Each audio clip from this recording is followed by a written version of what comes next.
Welcome to the Neale Bailey Rides YouTube show, the show with no name, and he is Basil. And you are Basil. I mean, it has a name. It's the Neale Bailey Rides show up until this point, but we're working on branding the show in a different way, making it even more exciting. And we're just going to call everybody Basil because then you don't have to remember each other's names, right?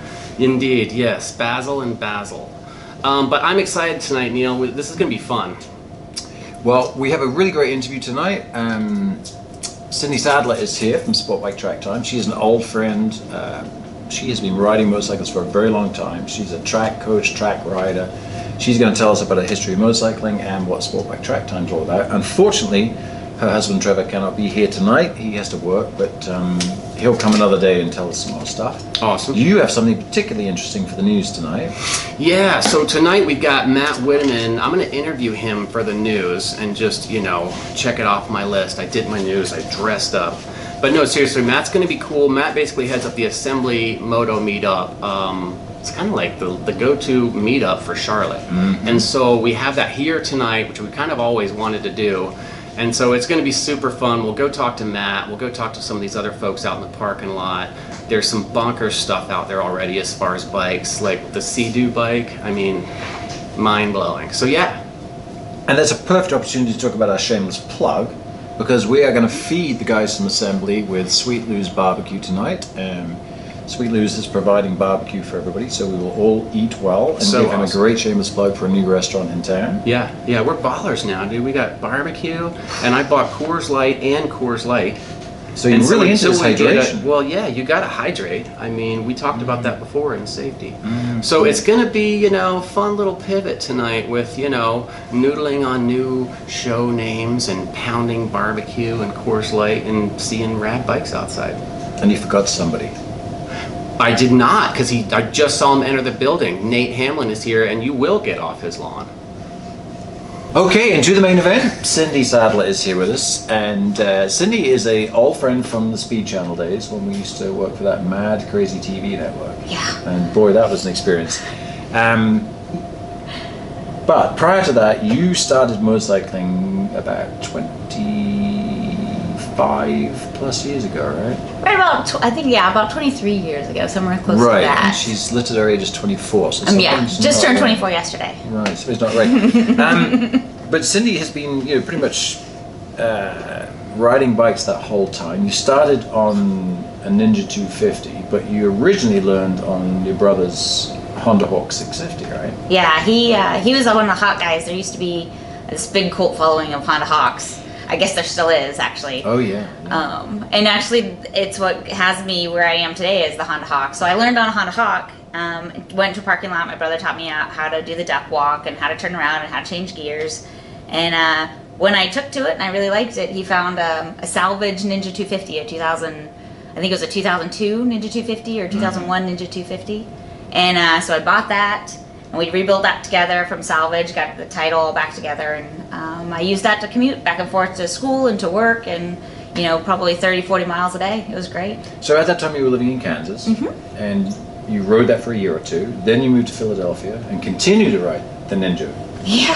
So I mean, you rode that thing for what, 3, 4 years? Maybe? Oh geez, at least 5, I think, 5 or 6 probably. The hard parts were getting back and forth to Temple. So I went. I lived in the suburbs of Philly, in North Philly. And then I rode that downtown Philly to go to Temple. So it was the easier way than to try to park the car on campus and things like that. So it was a lot easier to go through there, but it definitely showed you the different sides of Philly. So then you had a big life change around, what, 06? Yep, 2006. You came down to Charlotte. Yeah, I moved. I graduated college finally. It only took a little over 10 years to finally graduate college. You're a fast learner. Yeah, pick things up pretty quick. Pretty quick. I can see that. I'm probably getting an award for graduating so fast. Right? So I moved. I got up for my job right after I graduated college in North Carolina, and I didn't have enough room in my U-Haul to put all of our household goods and have a motorcycle. With the gas, I didn't know how to secure it, and I was all confused and worried about driving it down. My brother, who taught me how to ride the Honda Hawk, told me if I sell it, he'd help me find a new bike. And when I get to North Carolina, and he's like, you've outgrown that 250 anyway. You should move on to something else. And this was 2006. This was 2006. This was summer of 2006. And the cool thing is, you bought your Ducati 800. Yeah, 900. And you still have it. I still have it. Yeah, And it's the best bike ever. You've actually had it longer than I've had my Triumph. Ha! So 24 years. That's awesome. And it's still beautiful and immaculate, and you ride it regularly. It is drinking age. God, it's just such a great old bike, isn't it? So during that time, you're riding your Monster around, and you had a couple of jobs, but then you ended up at Speed. I did. So initially, you were just working as a production assistant on different shows and kind of ragging around the country, and then you moved into marketing, where you were able to be a bit more stable. Yeah, it helped not having the evenings and weekends busy all the time. So the two greatest things in your life happened. First, you met me, right? And then you met Trevor. And then I met Trevor. Right, who's now your husband, so he'll be happy with that. He'll be happy with that, to know that you're first. Right. Well, as long as he knows his position, that's the main thing, right?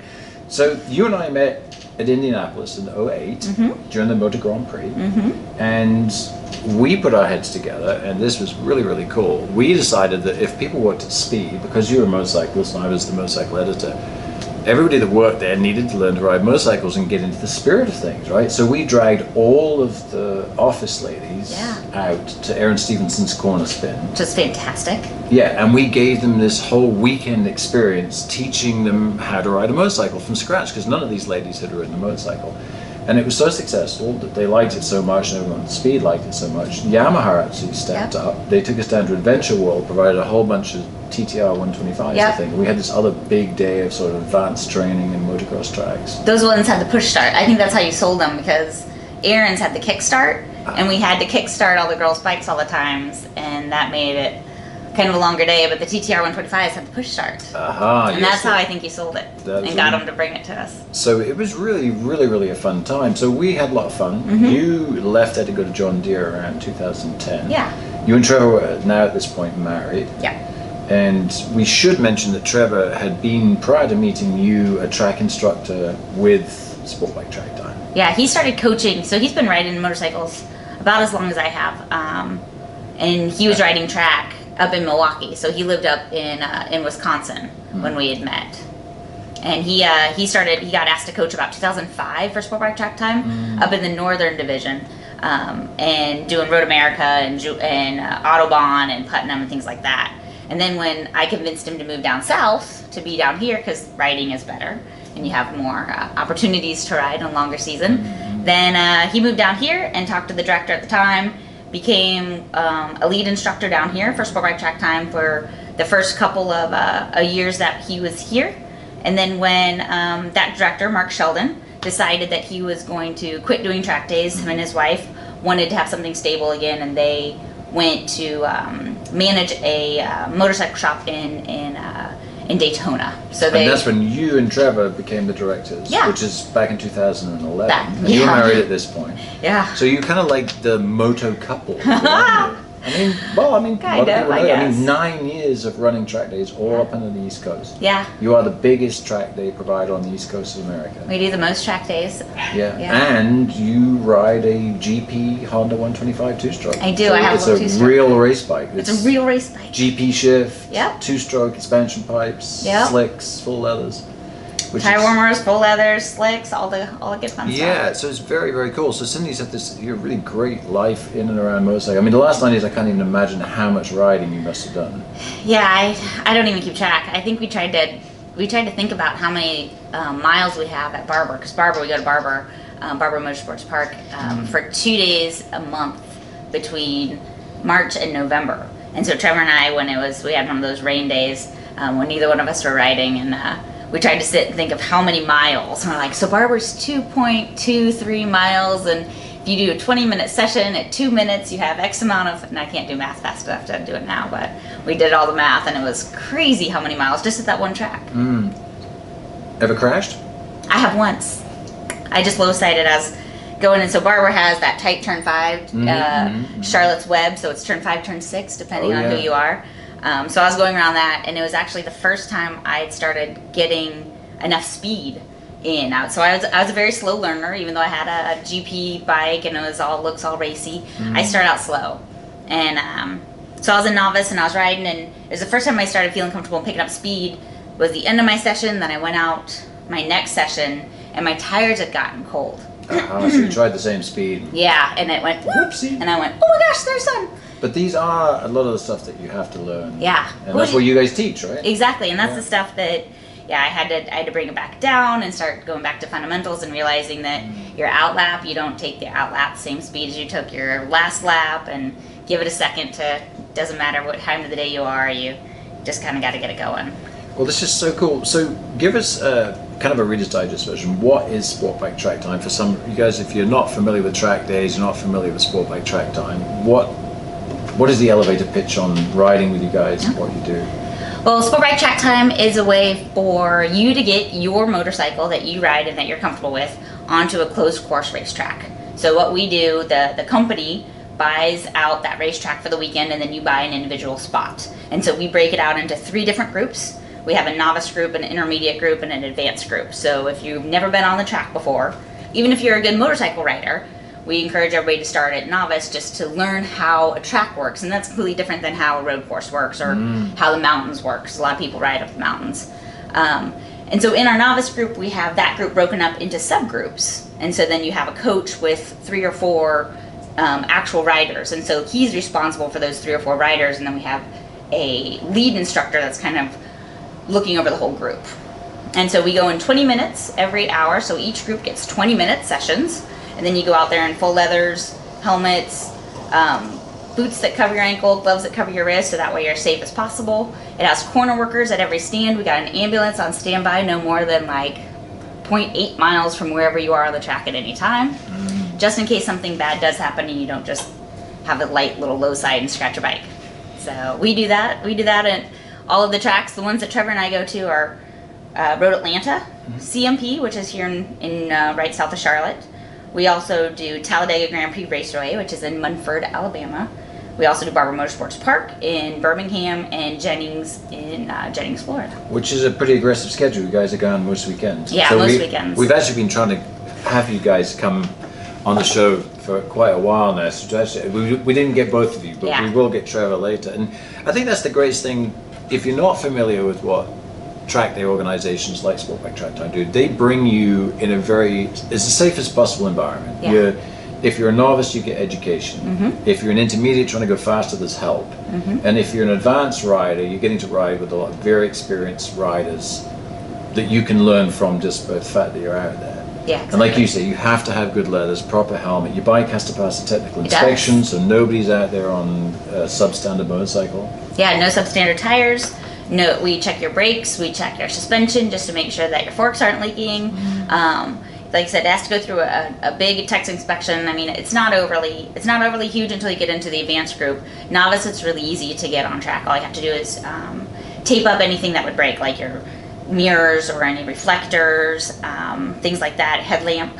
You just tape those off with some duct tape. Because a lot of people actually ride their bikes to the track, which I don't think I could do that. I'll be way too tired after the day. And then they tape it up and they go out and ride for 7 sessions, and then they take all the tape off and ride home. Yeah, and it's a very physically demanding. It is. If you're not exhausted when you're done, then you're not doing it right. Well, perfect. Well, guys, I hope you got to meet Cindy from Sportbike Track Time. Very old friend of mine and serious motorcyclist. And they say hopefully we'll have Trevor come on later. And thank you for coming on and telling us all about Sportbike Track Time. Awesome. Good to see you, Neale. Good evening. I'm Nate, and this is Get Off My Lawn. Last week, we talked about some issues that I don't really remember right now because it's been a while. But I'm sure that you're all still rambling on about those issues. But tonight we want to shift gears and talk about something else. And I'm talking to you. And I'm talking about this. For some time now, we have had smartphones in our possessions. Somewhere around 2006-ish or so, if you were lucky enough to get an iPhone. I still had the flip phone. But now pretty much everybody has one of these hand computers. But there's a large problem out there, and it's a serious one. And again, it's you. It's It's not me. I'm not doing it. You are. You're doing this. Well, that's fine, right? We all do that. The problem is you're mixing it when you're doing this. All right? Stop doing that shit, okay? You're gonna kill somebody, hurt somebody, or just get somebody really, really aggravated at you, like I do when I see this happening. I don't know how many customers I talk to every day, and everybody has a story about, I was driving down the road, minding my own business, when the car beside me just came on over. I honked my horn and nothing happened. Finally had to smack the window, and it scared the person to death. And yada, yada, yada. All right? But why in the world would you get behind the wheel of a 3,500 pound car and then not pay attention to what you're doing? I mean, you all seen the person reading the newspaper back in the day, swerving around. So it's not like anything's changed here. It's still idiots. It's just a different form of media. Okay? So let's break it down. It's not necessarily just this. It's this. All right? Stop being so self-absorbed that you think you're the only person on the road. Okay? Because you're not. Now, if you do find yourself needing to check your Google space, pull the damn car over. It's not hard to do. When you're going down the road, there's all kinds of places you can pull over. How long does it take you to check it? Longer than you think. Because when you're driving 30, 40 miles an hour, you all heard that bull crap. When you look down, you're umpteen feet down the road. All right? A lot can happen in that space. And we as motorcyclists are even more exposed. So think about that. Everybody has, even if you don't ride motorcycles, you're probably not watching this. If you don't, you're probably not if you do. But think about that person you know that rides. Do you want some jagaloon just texting on their phone, driving? You know, and then I get these idiots who are like, oh, well, I'm lost. Well, no shit. Pull over. I mean, come on, man. It's even in my car, it's annoying. You see this person going 3 miles an hour looking at their phone and, I mean, they don't give a crap that there's people behind them. When did this all start happening? I remember a time, even when I was driving. I'm pretty old, but I remember when I was driving, when people were courteous here at a four-way, and it's not race to see who can stop and go first. It's two people going, no, you go, no, you go, no, you go. That's all gone now. At any rate, I just wanted to kind of lay that down because it's been a lot here lately. Even on the way over here tonight, I'm on an underpowered scooter, and people are just, they just don't even, it's like you're not even you're not even a human, you're not even an inanimate object. You're just, I don't know, a ghost or something. People like just look right through you. Stop being so damn self-absorbed. You're not the only person on this earth, and you're not special. Stop believing that you are, okay? Thanks, and get off my lawn.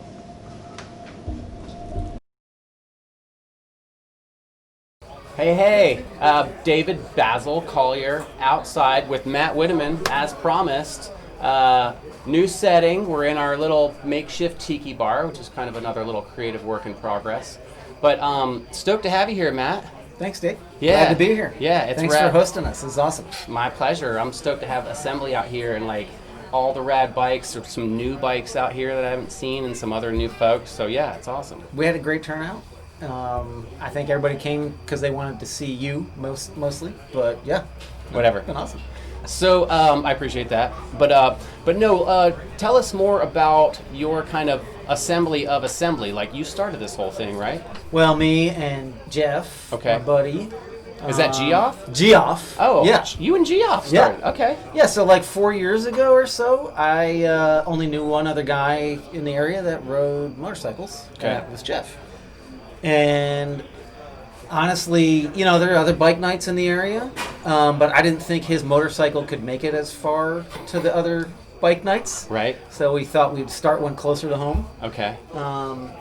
And now, yeah, we have like, I don't know, 130 people who've come through Assembly Bike Nights. Cool. Yeah. So how do you get the word out? I mean, we have a Facebook group. Okay. Go Assembly, Charlotte Assembly CLT, something like that. Okay. But now, like, I mean, I feel like the most diverse crowd of folks that come out. We have scooters and mopeds and Italian bikes and Harleys and cafe racers and things that barely make it in, but mostly it's the diversity of the people. Yep. Yeah, it's super fun, man. Every time I go out, I enjoy it. And we have the Sea-Doo here tonight, which I'm sure you'll see in B-roll. Amazing. Yes. So random stuff like that, too. But yeah, man, it's such a big deal to have a meetup. And so I'm really stoked that you and Geoff started this. Because, yeah, I mean, it's fun. Like, it's a huge, it's a huge part of, like, the whole scene. What else should we talk about that's fun? Well, I mean, I think we should talk about motorcycles some. All right. What are you currently riding? How many bikes do you have? What's in the quiver? How about that? I have 2 motorcycles right now. Okay. I have my 83 Kawasaki GPZ 550 that I wanted since I was 12 years old. Awesome. In 1983. No way. And I was living abroad up until last year, so I moved back to the U.S. and didn't have a motorcycle. Okay. And I was lying awake at night for weeks trying to figure out what bike should I get. All right, so what year is this and how old are you? You can do the math. Ish. I was 12 in 1983. You were 12, so, okay. So I'm 49, Okay. Almost. And I wanted a bike. Like, I mean, there's 25 different motorcycles I want right now. But I was racking my brains, and it just like came to me like in a dream, like Weird. why haven't you gotten a GPZ? So Yeah. so that is what I'm riding tonight, and then I bought an Italian motorcycle, Moto Guzzi, this spring. Awesome. Yeah. And is that vintage?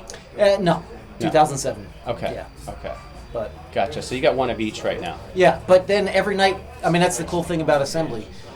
First and third Thursdays, we meet up in Charlotte somewhere, but like every time we meet up, there's at least 5 bikes that I'm like, Geoff, I thank really you want for that. cleaning up. Sorry. Wasn't that nice I of mean, Geoff? yeah. Yeah, the guy in No. the DO t-shirt is apparently the second half of Assembly, which is Yeah. kind of awesome. Lovely guy, cherubic I'm the face. smile. I'm the face, and yeah, he just kind of handles the dirty work, and yeah. You missed Geoff. Yeah. Missed Thank the spot you. there. So I'm sorry. While Geoff was sweeping, you were talking about 5 bikes. I got distracted. Yeah, no, so, and we should also talk about Jeff's bikes, Yeah. which he has the most insane motorcycles. Hold on, Geoff has the largest, or I should say Geoff has a diverse, large collection. He has several motorcycles that he has assembled himself. That gave us the name Assembly. So yeah, it's worth coming out. It is, man. It is every time. So first and third Thursdays, we used to muddy the waters trying to do stuff over here the second and fourth Thursdays, and like there's only so much you can handle, right? So first and third Thursdays, get up with Assembly, hook up with Matt and Geoff and everybody, and let's just keep growing this thing and having a good time because, for me, I live for this stuff. Like hanging out, geeking out on motorcycles, meeting cool folks, and keep it rolling, you know? And I want to put in a plug in for Neale Bailey, Yes. the Mr. Neale Bailey. Subscribe to his YouTube channel. If you're watching this, you're already there, so it should be easy. But also to thank him for pulling this together tonight with some free food. And Yes. Mr. Dave Basil Collier for the beer. Appreciate you watching. Good call. Thank you. So I'm sure there are many people out in the Charlotte area like me who are just incredible Neale Bailey fans. Well, you and my mother. Well, yeah, we talk a lot actually. You do. Send pictures of So you. there's 2 of you. Yeah. Right. Yeah, but if you follow Neale, like his YouTube channel, and Neale Bailey Rides and Wellspring International and all the great things that you do, and you post some great stories on Facebook that, honestly, always interesting. But I think there are things that many big fans like myself don't know. Right? So I'm putting you on the spot now. Right. All right. So I want to know, what is the most terrified you've ever been on a motorcycle, excluding a crash? Most terrified I've ever been on a motorcycle. It would have been 1979. leaving a party on the back of an MZ or MZ 250 with a friend of mine driving drunk and reckless, and it did result in a crash. The crash was actually a merciful release of the from the terror. terror prior to the crash. What country was this in? In Scotland. Scotland. Yeah. Yeah. All right. That's a good one. Then any injuries from the crash? Yes, there was a few. Yeah. Just gravel rash and stupidity. I mean, we were Is on that what country happened lanes. to the nose? No. No? That's actually a Roman nose. Do you know that? Yeah. It's Roman all over my face. But yeah, I was pretty terrified.